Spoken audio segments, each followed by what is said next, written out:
भाई यहाँ पे तेजस्वी यादव विवाह हो रहा है, उनका सगाई हो रही है, शादी हो रही है, क्या बधाई देंगे? बिल्कुल ढेर सारी शुभकामनाएं उनके। वो एक गृहस्थ जीवन में एक नई पारी की शुरुआत कर रहे हैं और मैंने हमेशा कहा है कि तेजस्वी मेरे छोटे भाई हैं और जब छोटे भाई की शादी हो रही है तो यकीनन ये खुशियां घर में ही आ रही हैं। उसके लिए उनको उनके पूरे परिवार को बधाई। आप नए युग के हैं, क्या लगता है धर्म जात पात और धर्म भेद जो है उसे मिटा कर आगे बढ़ने का नया युग? नहीं, देखिए मैं ईमानदारी से मैं नहीं मानता। मैं हर बार मैं इस बात को मैं खुद भी मैं कहता हूँ कि जात पात धर्म मज़हब में मैं विश्वास नहीं रखता हूँ और ख़ास तौर पर जब ऐसे फैसले होते हैं ये बहुत ही निजी और व्यक्तिगत फैसले हैं। इसमें जात पात धर्म मजहब से जोड़कर इन फैसलों को कतई नहीं देखा जाता। लंबे समय बड़े भाई की शादी कब होगी? बड़े भाई की तो शादी भाई अभी मिठाई कब खिलाइएगा? फिलहाल तेजस्वी उनको बहुत सारी बधाई। लंबे समय बाद आप पटना पहुंचे हैं, जातिगत जनगणना को लेकर बिहार सरकार चाह रही है कि वो खुद से करवाए, इसको लेकर आप क्या सोचते हैं? बिल्कुल कराएं, बिल्कुल कराएं, बल्कि हम लोग तो चाहते हैं पूरी तरीके से। भाई जब केंद्र में भी जब ये विषय चल रहा था उस वक्त भी हम लोगों ने समर्थन किया था कि जातीय के आधार पर जनगणना होनी चाहिए। इसके कारण है, बार बार मैं इस बात को कहता हूं, क्योंकि नीतियां बनाई जाती हैं, योजनाएं बनाई जाती हैं जाति के आधार पर।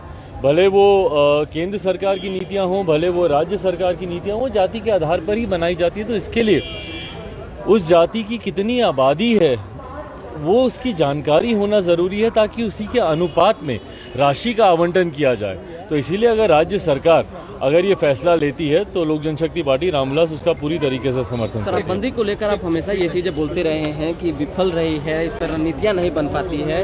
अब समीक्षा बैठक के बाद जो है विधानसभा के अंदर शराब की बोतलें मिल रही है, इसको भाई विधानसभा के अंदर शराब की बोतलें मिल रही हैं। आए दिन जहरीली शराब से लोगों की जान जा रही है और मुख्यमंत्री नीतीश कुमार जी सोचते हैं कि भैया आपने एक बार शपथ करा दी, उसी से सब हो गया, सब ठीक हो गया। हकीकत है कि जब तक आप कानून को धरातल पर उतारने के लिए ईमानदार नियत के साथ आप प्रयास नहीं करेंगे, सिर्फ कानून बनाने से ये कार्य सफल नहीं होने वाले। और यही कारण है कि भैया आज 5 साल होने को आए हैं पर शराबबंदी कानून पूरी तरीके से बिहार में विफल रहा है। और ये बात निरंतरता में हम लोग उठाते रहे कि कोई एक ऐसा मापदंड बता दीजिए ना जिसपे नीतीश कुमार जी की सरकार सफल रही हो। आज नीति आयोग की रिपोर्ट अगर बिहार को फिसड्डी कहती है तो उसके कारण है भैया, क्योंकि आपका कोई कानून धरातल पर नहीं उतरता। अपराध में जिस तरीके से दिन रात वृद्धि होती रही है, स्वास्थ्य सेवाएं जिस तरीके से बोलता था कि क्यों मुख्यमंत्री नीतीश कुमार दिल्ली जाते हैं, एक मोतियाबिंद जैसे कैटरैक्ट जैसे ऑपरेशन का इलाज कराने जब मुख्यमंत्री नीतीश कुमार दिल्ली जाते हैं, आज उसका कारण समझ में आया कि वो क्यों दिल्ली जाते हैं। क्योंकि बिहार में जो व्यवस्था उन्होंने खड़ी कर दी है उसमें एक ऐसा डॉक्टर बिहार में नहीं बचा जो मोतियाबिंद जैसा ऑपरेशन, इतना सरल ऑपरेशन, उसको ढंग से कर पाए। और मुख्यमंत्री नीतीश कुमार जी इस बात को भली भांति जानते थे, इसीलिए वो 1000 किलोमीटर की चार्टर फ्लाइट करके वो दिल्ली जाते थे अपना इलाज कराने, अपना ऑपरेशन कराने। और जिन लोगों ने बिहार में ऑपरेशन करवाया उनके परिणाम आपके सामने हैं। जिन लोगों की आंख की रोशनी चली गई, भैया बताइए ना उनका क्या कसूर था? आपकी कुव्यवस्था के वो शिकार हुए।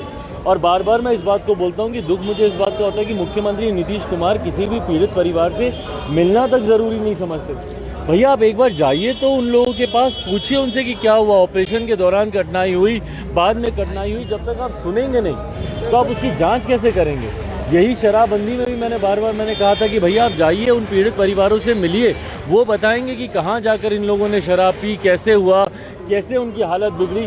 पर जब तक आप सुनेंगे नहीं, बंद कमरे में आप सोचेंगे कि बंद कमरे में, एसी कमरे में बैठने से आपकी कानून व्यवस्था ठीक हो जाएगी, आपके तमाम परिस्थितियां, तमाम विभाग के कार्य ठीक हो जाएंगे, ऐसा होता नहीं। और इसीलिए बिहार हर स्तर पर, हर क्षेत्र में विफल होता जा रहा है। अंतिम सवाल, विधान परिषद का जो एमएलसी का जो है चुनाव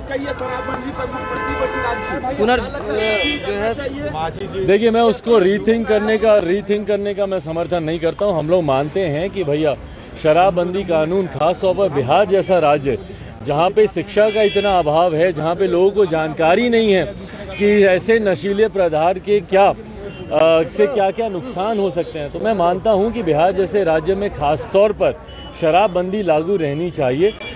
जो उनका जो प्रस्ताव है कि इसको रीथिंक किया जाए, मैं उसका समर्थन नहीं